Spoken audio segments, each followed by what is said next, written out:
Hey everybody, for today's grammar, we're going to do something that really uses some prior knowledge that we've learned throughout the year already. And as you can see at the very bottom here, it's going to include proper nouns, common nouns, verbs, which we've already talked about, and now adjectives, which we're currently in that unit. Okay, so because we had MLK Day this Monday, I'm just going to use a Martin Luther King article to kind of go with this. So it's a pretty interesting article about Martin Luther King Day. But the reality is that we are going to focus more on these parts of speech. Okay, so as you can tell, it already says that you're going to either circle specific parts of speech in these colors or highlight them if you have different highlighters. Okay. It does not mean circle in pencil or highlight. It means to circle using a red, blue, green, or yellow or highlight as such. Okay. Now, what you guys are going to do is you're going to look through this entire article and you're going to look for a specific number of each. So I'm going to show you real quick. I have it kind of backdropped here. For proper nouns, you're going to try to find 10. There's more than 10, but you're looking for 10. For common nouns, you're going to try to get 20, and there's more than enough common nouns, but we're going to take a look at it here in a second. For verbs, I'm specifying it to be action verbs. I'm going to show you why here, but you're looking for 10 action verbs. And finally, from this unit, 10 adjectives. Now, you have to be careful on this because, again, you have to make sure that the part of speech that you're looking for is actually the one that you highlight. So let's just take a look at each of these. Okay, for proper nouns, if you all remember, a proper noun is a noun that is a specific person, place, or thing. And obviously it's set off with capital letters. Now, if you look through this, it doesn't mean that every uppercase word is necessarily a proper noun. Okay. Now, we've said before that if it starts a sentence, that doesn't necessarily mean it's a proper noun. And also, you can have things like proper adjectives, which were mentioned briefly the other day. When you have a sentence that mentions Florida oranges, for example, that Florida in that case is not a noun that's proper. It's actually a proper adjective. So again, you're looking for proper nouns, and then you're going to circle or highlight those in red. Now, common nouns, there's many, many of those, but make sure that when you go through these paragraphs to really confirm that it is a common noun. Okay, not every word is a common noun. Not every noun is common either. Again, a person's name is not a common noun. So it has to be something that is legitimately a noun, but just in the common state. Okay, for verbs, here's what I mean about verbs. I put specifically in parentheses on the post that it's action verbs, and here's why.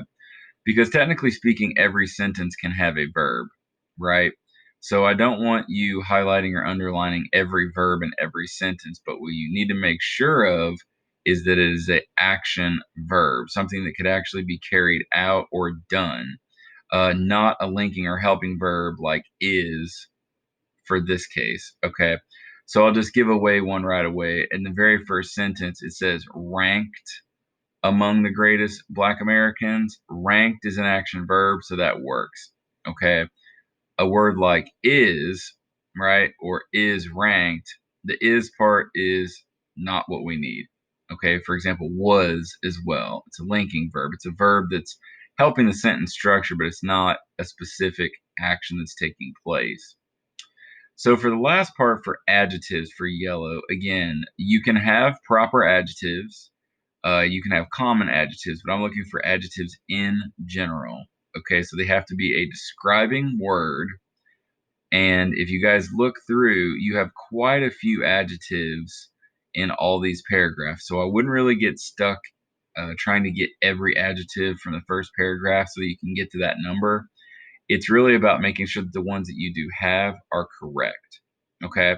So again, you want to be careful on this thing because, like many other things we do, there's no going back. All right. You don't want to sit here and try to white out a bunch of mistakes or constantly be erasing or having another copy of this thing. You want to really go through and stick to the basics that you can guarantee. Yes, these are definitively an adjective.